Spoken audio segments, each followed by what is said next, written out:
പുതിയൊരു വീഡിയോയിലേക്ക് സ്വാഗതം. ഐതിഹ്യമാലയിലെ 6ാമത്തെ ഭാഗമായ പറയിപെറ്റ പന്തിരുകുലമാണ് ഇപ്പോൾ ശനിയാഴ്ചകളിൽ പറഞ്ഞുകൊണ്ടിരിക്കുന്നത്.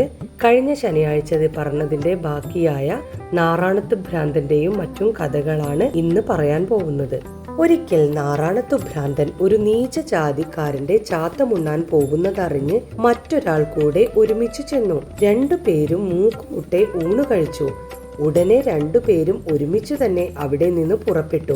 വഴിക്ക് വെച്ച് നാറാണത്തു ഭ്രാന്തൻ പറഞ്ഞു, എനിക്ക് ദാഹിക്കുന്നു. എനിക്കും ദാഹം സഹിക്ക വയ്യാതെയായിരിക്കുന്നു എന്ന് മറ്റേയാളും പറഞ്ഞു. അപ്പോൾ നാറാണത്തു ഭ്രാന്തൻ, ആട്ടെ, നിവൃത്തി ഉണ്ടാക്കാം എന്ന് പറഞ്ഞു. പിന്നെയും രണ്ടുപേരും കൂടെ കുറച്ചു ചെന്നപ്പോൾ ഒരു മൂശാരിയുടെ ആലയിൽ ഒരു വലിയ വാർപ്പ് വാർക്കാനായി ഓട് ചൂളയിൽ വെച്ചിരിക്കുന്നത് കണ്ടു. നാറാണത്തു ഭ്രാന്തൻ അവിടെ കയറി ചെന്ന് ഉരുകി തിളച്ചു മറയുന്ന ഓട് കുറെ കൈകൊണ്ട് കോരി കുടിച്ചു. മറ്റേ ആളോട് കുടിക്കാൻ പറഞ്ഞു. അയ്യോ, പൊള്ളി ചത്തുപോകും, എനിക്ക് പ്രയാസമുണ്ട് എന്ന് മറ്റേയാൾ പറഞ്ഞപ്പോൾ, എന്നാൽ തനിക്ക് ഭ്രഷ്ടുണ്ട്, ഞാൻ ഉണ്ണുന്നിടത്തൊക്കെ ഉണ്ടാൽ ഞാൻ കുടിക്കുന്നതൊക്കെ കുടിക്കുകയും വേണം എന്ന് പറഞ്ഞ് നാറാണത്തു ഭ്രാന്തൻ പോവുകയും ചെയ്തു. നാറാണത്തു ഭ്രാന്തൻ ചിലപ്പോൾ കട്ടുറുമ്പുകൾ കൂട്ടം കൂടി വരിവരിയായി പോകുമ്പോൾ അവയെല്ലാം എണ്ണിക്കൊണ്ടിരിക്കും. അങ്ങനെയും ഒരു പതിവുണ്ട്. അങ്ങനെ ഒരു ദിവസം നാറാണത്തു ഭ്രാന്തൻ ഉറുമ്പുകളെ എണ്ണിക്കൊണ്ടിരിക്കുമ്പോൾ ഒരാൾ അടുക്ക ചെന്ന് എത്രയായി എന്ന് ചോദിച്ചു. ഉടനെ നാറാണത്തു ഭ്രാന്തൻ 10,000 പോയി, 10,000 ഉണ്ട്, അത് കൂടെ പോകണം, എന്നാൽ സുഖമായി എന്ന് മറുപടി പറഞ്ഞു. ഈ ചെന്നു ചോദിച്ച ആൾക്ക് വളരെ കാലമായി വയറ്റിൽ ഒരു വേദനയുണ്ടായിരുന്നു. അതിന് ചികിത്സയ്ക്കും മറ്റുമായി 10,000 രൂപ ചെലവായിട്ടുണ്ടായിരുന്നു. പിന്നെ അയാൾ 10,000 രൂപ കെട്ടിവെച്ചിട്ടും ഉണ്ടായിരുന്നു. നാറാണത്തു ഭ്രാന്തൻ പറഞ്ഞതിന്റെ സാരം ആ 10,000 കൂടി ചെലവായാൽ ഇയാൾക്ക് വയറ്റിൽ വേദന ഭേദമായി സുഖമാവുമെന്നായിരുന്നു. ആ സാരം ഈ മനുഷ്യൻ മനസ്സിലാക്കി ശേഷമുണ്ടായിരുന്ന 10,000 കൂടി ചികിത്സയ്ക്കും സത്കർമ്മങ്ങൾക്കുമായി ചെലവാക്കുകയും വയറ്റിൽ വേദന ഭേദമാവുകയും ചെയ്തു. അകവൂർ ചാത്തനും ഇതുപോലെ തന്നെ ഒരു ദിവ്യനായിരുന്നു. അദ്ദേഹം അകവൂർ നമ്പൂരിപ്പാട്ടിലെ ഭൃത്യനായി ആ മനക്കിലാണ് താമസിച്ചിരുന്നത്. അന്നത്തെ അച്ഛൻ നമ്പൂരിപ്പാട്ടിലേക്ക് അനർഹയായ ഒരു സ്ത്രീയിൽ മനസ്സ് പ്രവർത്തിക്കയാൽ തത് പാപ പരിഹാരാർത്ഥം ഗംഗാസ്നാനം ചെയ്യണമെന്ന് തീർച്ചയാക്കി. നമ്പൂരിപ്പാട്ടിൽ നിന്ന് പോയപ്പോൾ ഭൃത്യനായ ചാത്തനെയും കൊണ്ടുപോയി. ചാത്തൻ ഒരു ചുരക്കായും എടുത്തിട്ടുണ്ടായിരുന്നു. നമ്പൂരിപ്പാട്ടിൽ നിന്ന് സ്നാനം കഴിച്ച പുണ്യതീർത്ഥങ്ങളിലെല്ലാം ചാത്തൻ ഈ ചുരക്കായും മുക്കി. ചാത്തൻ എങ്ങും സ്നാനം കഴിച്ചുമില്ല. നമ്പൂരിപ്പാട്ടിൽ നിന്ന് തിരികെ സ്വഭവനത്തിൽ എത്തി. കാലഭൈരവ പ്രീതിയും മറ്റും കേമമായി കഴിച്ചു. പാപമോചനം വന്നു എന്ന് വിചാരിച്ച് ഇരിപ്പുമായി. അങ്ങനെ ഇരിക്കുമ്പോൾ ഒരു ദിവസം ചാത്തൻ ഈ ചുരക്കായ എടുത്തു കറിക്ക് നുറുക്കി കൊടുത്തു. അതൊരു കയ്പൻ ചുരക്കയായിരുന്നതിനാൽ കൂട്ടാൻ കയ്പ് കൊണ്ട് കൂട്ടാൻ പാടില്ലായിരുന്നു. കൂട്ടാൻ കഴിച്ചതിനാൽ നമ്പൂരിപ്പാട്ടിന്ന് അന്തർജനത്തിനെ ദേഷ്യപ്പെട്ടു. ചാത്തൻ നുറുക്കി തന്നതാണ് ഞാൻ വെച്ചത്, കഷ്ണം എന്താണെന്ന് അറിഞ്ഞില്ല, ആ കഷ്ണത്തിന്റെ കയ്പായിരിക്കണം, അല്ലാതെയൊന്നുമല്ല എന്ന് അന്തർജനം പറഞ്ഞു. നമ്പൂരിപ്പാട്ടിന്ന് ഊണു കഴിഞ്ഞ് പുറത്തു വന്നയുടനെ ചാത്തനെ വിളിച്ചു. കൂട്ടാനിന് നുറുക്കി കൊടുത്ത കഷ്ണം എന്തായിരുന്നു എന്നും അത് കഴിക്കുന്നതിന്റെ കാരണം എന്തെന്നും ചോദിച്ചു. അപ്പോൾ ചാത്തൻ, കൂട്ടാന്റെ കഷ്ണം കഴിക്കുന്നുണ്ടെങ്കിൽ തിരുമനസ്സിലെ പാപവും തീർന്നിട്ടില്ല. തിരുമേനി സ്നാനം കഴിച്ച പുണ്യതീർത്ഥങ്ങളിലെല്ലാം അടിയൻ ആ കയ്പൻ ചുരക്കയായും മുക്കിയല്ലോ, ആ ചുരക്കയാണ് കൂട്ടാനിന് നുറുക്കി കൊടുത്തത് എന്ന് പറഞ്ഞു. ഇത് കേട്ടപ്പോൾ ചാത്തൻ തന്നെ പരിഹസിക്കാനായിട്ടാണ് ചുരക്ക മുക്കിക്കൊണ്ടുവന്നതെന്ന് മനസ്സിലാകയാൽ നമ്പൂരിപ്പാട്ടിലെ കോപം അശേഷം പോയി എന്നു തന്നെയല്ല, വളരെ ലജ്ജയും ഉണ്ടായി. തന്റെ പാപം തീർന്നിട്ടില്ലെന്ന് സ്വയമേവ നമ്പൂരിപ്പാട്ടിന്ന് സമ്മതിച്ചു.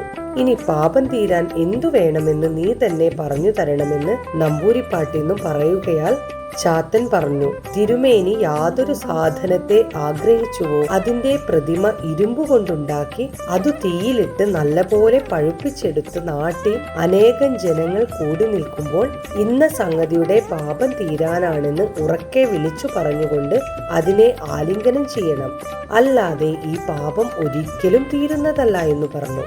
നമ്പൂരിപ്പാട്ടിന്ന് ഇത് കേട്ട് അങ്ങനെ തന്നെ ചെയ്യാമെന്ന് തീർച്ചപ്പെടുത്തി. പിന്നെ ഇരുമ്പുകൊണ്ട് ഒരാളോളം വലിപ്പത്തിൽ ഒരു സ്ത്രീ പ്രതിമയുണ്ടാക്കി വെച്ചു. ഈ പ്രതിവിധി ഇന്ന ദിവസം ചെയ്യുകയെന്ന് നിശ്ചയിച്ചു.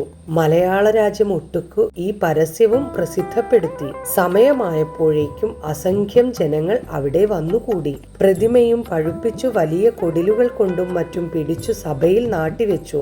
നമ്പൂരിപ്പാട്ടിന്ന് തനിക്ക് പാപം സംഭവിക്കാനുള്ള കാരണവും ഇത് അതിന്റെ പരിഹാരമാണെന്നും ഉറക്കെ വിളിച്ചു പറഞ്ഞുകൊണ്ട് തീക്കട്ട പോലെ ജ്വലിച്ചുകൊണ്ടിരിക്കുന്ന പ്രതിമയെ കെട്ടിപ്പിടിക്കാനായി ഓടിച്ചെന്നു. തൊട്ടില്ലെന്നായപ്പോൾ അടുത്തു നിന്നിരുന്ന ചാത്തൻ നമ്പൂരിപ്പാട്ടിനെ തടുത്തു നിർത്തിക്കൊണ്ട് ഇത്രയും മതി, ഇപ്പോൾ ഇവിടുത്തെ പാപമെല്ലാം തീർന്നിരിക്കുന്നു എന്ന് പറഞ്ഞു. അതിനെ അവിടെ കൂടിയിരുന്ന സകല ജനങ്ങളും ഐക്യകണ്ഠ്യേന സമ്മതിക്കുകയും ചെയ്തു. ഇതിനാൽ പാപമോചനത്തിന് പശ്ചാത്താപവും മനഃശുദ്ധിയുമാണ് വേണ്ടതെന്ന്, അതുകൂടാതെ ഗംഗാസ്നാനവും മുതലായവ ചെയ്താൽ മതിയാകുന്നതല്ലെന്നും സ്പഷ്ടമാകുന്നുവല്ലോ. നമ്പൂരിപ്പാട്ടിന്നു പതിവായി 7.5 നാഴിക വെളുപ്പാനുള്ളപ്പോൾ കുളിച്ച് ഉച്ചയാകുന്നതുവരെ തേവാരം കഴിക്കുന്നതിന്റെ ഉദ്ദേശം എന്താണെന്ന് ഒരു ദിവസം ചാത്തൻ ചോദിച്ചു. ഞാൻ പരബ്രഹ്മത്തെ സേവിക്കുകയാണെന്ന് നമ്പൂരിപ്പാട്ടിന്ന് പറഞ്ഞു. അപ്പോൾ പരബ്രഹ്മം എങ്ങനെയായിരിക്കും എന്ന് ചാത്തൻ ചോദിക്കയാൽ നമ്പൂരിപ്പാട്ടിന്ന് പരിഹാസമായിട്ട് ഇങ്ങനെ പറഞ്ഞു: നമ്മുടെ മാടൻ പോത്തിനെ പോലിരിക്കും. പിന്നെ നമ്പൂരിപ്പാട്ടിന്ന് കുളിക്കുമ്പോൾ ചാത്തനും പതിവായി കുളിച്ചു പരബ്രഹ്മത്തെ സേവിച്ചു തുടങ്ങി. അങ്ങനെ 40 ദിവസം കഴിഞ്ഞപ്പോൾ ചാത്തന്റെ ധ്യാനപ്രകാരം മാടൻ പോത്തിന്റെ സ്വരൂപത്തെ പരബ്രഹ്മം അയാൾക്ക് പ്രത്യക്ഷനായി. പിന്നെ സദാ പരബ്രഹ്മം ചാത്തന്റെ കൂടെ നടക്കുകയും അയാൾ പറയുന്ന വേലകൾ ചെയ്യുകയും തുടങ്ങി. നമ്പൂരിപ്പാട്ടിന്ന് ഈ വിവരമൊന്നും അറിഞ്ഞതുമില്ല. അദ്ദേഹത്തിന് ഈ മാടൻ പോത്ത് അപ്രത്യക്ഷമായിട്ടാണ് ഇരുന്നതും. അങ്ങനെ ഇരിക്കുമ്പോൾ നമ്പൂരിപ്പാട്ടിന്ന് തെക്കേ ദിക്കിലേക്ക് ഒരു യാത്രയുണ്ടായി. ഭാണ്ഡമെടുക്കുന്നതിന് ചാത്തനെയും കൊണ്ടുപോയി. ചാത്തൻ ഭാണ്ഡം മാടൻ പോത്തിന്റെ പുറത്ത് കെട്ടിയിട്ട് ചുമപ്പിച്ചും കൊണ്ട് നമ്പൂരിപ്പാട്ടിന്റെ കൂടെ പോയി. ഓച്ചിറ പടനിലം എന്നു പ്രസിദ്ധമായ സ്ഥലത്തു ചെന്നപ്പോൾ അവിടെ ഒരു വിസ്താരം കുറഞ്ഞ വാതുക്കലൂടെ കടന്നു പോകേണ്ടിയിരുന്നു. നമ്പൂരിപ്പാട്ടിനു മുമ്പേ കടന്നുപോയി.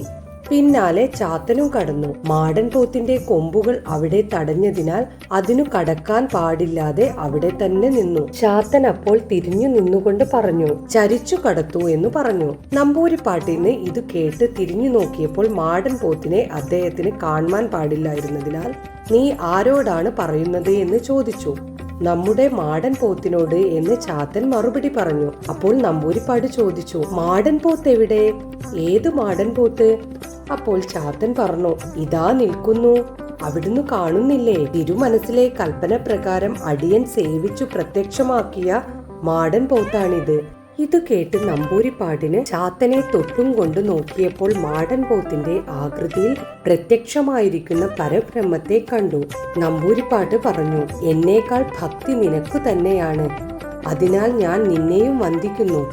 അങ്ങനെ പറഞ്ഞ് ചാത്തനെ നമസ്കരിച്ചു. ഉടനെ മാടൻ പോത്ത് അവിടെ തന്നെ ഭൂമിയിൽ താണുപോയി. അടിയന്റെ മാടൻ പോത്തില്ലാതെ അടിയൻ വരികയില്ല എന്ന് പറഞ്ഞ് ചാത്തനും അവിടെ ഇരിപ്പായി.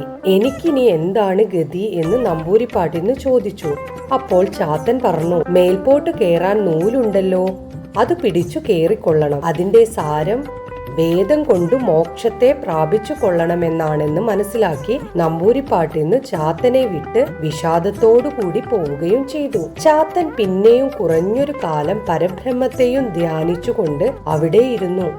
ഒടുക്കം ആണ്ടുതോറും പതിവുള്ള പടയിൽ ചേർന്ന് മരിച്ചു സായുജ്യം പ്രാപിക്കുകയും ചെയ്തു. ഇന്ന് ഇത്രയേ പറയുന്നുള്ളൂ.